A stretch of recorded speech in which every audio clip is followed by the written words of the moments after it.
এই মুহূর্তে বাজারের কোন প্রোডাক্টটি ট্রেন্ডি এবং কোন প্রোডাক্টটি আপনি কিভাবে বিক্রি করবেন। যে একটা কস্টেপ, সেই কস্টেপটার দাম 200 টাকা, যেটা বাংলাদেশে 1200 টাকা বিক্রি হয়, যেখানে 1000 টাকা প্রফিট করা যায়। সেটার জন্য জানা দরকার হয় অ্যাকচুয়ালি বাজার। চায়না নিয়ে অনেকের অনেক প্রশ্ন।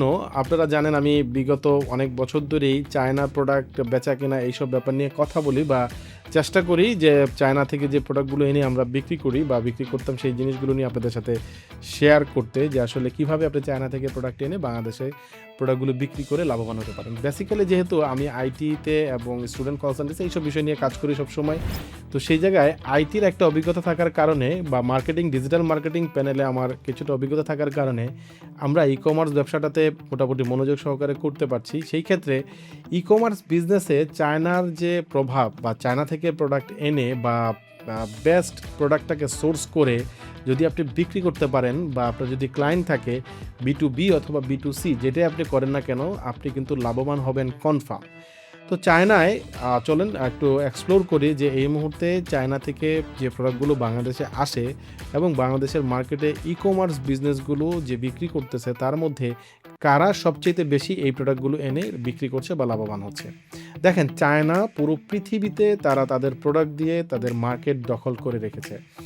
বাংলাদেশও এর বাইরে নেই। আপনারা জানেন, আমরা যখন মোবাইল ব্যবহার করতাম তখন ছোট থেকেই দেখলাম যে একটা মোবাইল আমরা আনতে গেলে সেটার খরচ পড়তো প্রায় অনেক টাকা, কিন্তু চায়না থেকে যখন মোবাইল আসা শুরু হলো বা চায়না যখন এই মোবাইল টেকনোলজিতে আসলো, তখন এর খরচ পড়ে গেলো অনেক কম। সেই সুবাদে বাংলাদেশে চাইনিজ প্রোডাক্টের প্রভাব কিন্তু প্রচুর বেশি, যেহেতু আমাদের মধ্যবিত্ত ফ্যামিলি সবচেয়ে বেশি বিলংস করে বাংলাদেশে, সেই ক্ষেত্রে চাইনিজ প্রোডাক্টের প্রভাব সবসময়ই থাকবে।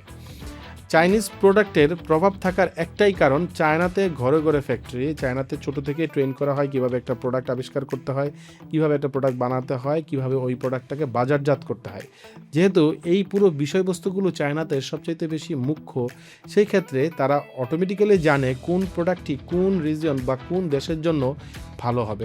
আপনি যদি একটু চিন্তা করেন, ইউরোপের জন্য যে ল্যাপটপটি ওরা বানায় সেটি কিন্তু বাংলাদেশে পাঠায় না বা এশিয়াতে পাঠায় না, বা এশিয়ান মানুষ সেটা এফোর্ডও করতে পারবে না। ইউরোপের যে প্রোডাক্টটি তারা বানিয়েছে, ইউরোপেই কিন্তু সেটিকে পাঠায় এবং ইউরোপ সেই প্রোডাক্টটি ব্যবহার করে।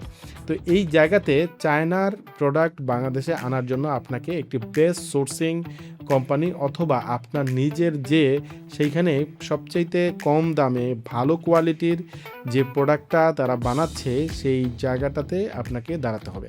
সেইখানে আপনি আপনার রিকোয়ারমেন্ট অনুযায়ী আপনি প্রোডাক্টটাকে ফ্যাক্টরিতে দিলে তারা কিন্তু খুব সুন্দরভাবে আপনার প্রোডাক্টটা বানিয়ে আপনাকে ডেলিভারি করবে।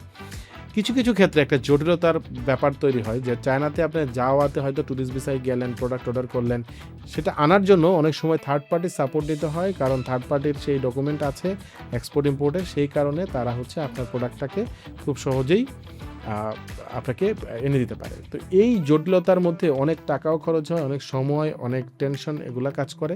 একটা প্রক্রিয়া চেষ্টা করছি নিয়ে কাজ করার, যেখানে চায়নাতে বিজনেস ফরমেশন করে পরিবার নিয়ে তো সেটেল হওয়াই যাবে, এছাড়াও কিভাবে ওইখানে লং টাইম থেকে ওইখানকার ট্রেড লাইসেন্স, তারপরে ব্যাংক অ্যাকাউন্ট এবং আনুষঙ্গিক যত এক্সপোর্ট ইম্পোর্ট লাইসেন্স সহ অন্যান্য যা কাগজপত্র লাগে সব কিছু সুন্দরভাবে তৈরি করে আমাদের ক্লায়েন্টদেরকে বা যারা আমার কাছে আসে বা জানতে চায় তাদের জন্য সহযোগিতা করতে পারি কিনা। আমি খুব দ্রুত হয়তো চায়না যাচ্ছি আগামী মাসে, সেইখানে চেষ্টা করবো এক্সপ্লোর করার। আমরা যেগুলো করছি সেই জিনিসগুলো আপনি কিভাবে করবেন, আপনি কিভাবে সহজেই এই পুরো জিনিসের মধ্যে দিয়ে হাঁটবেন।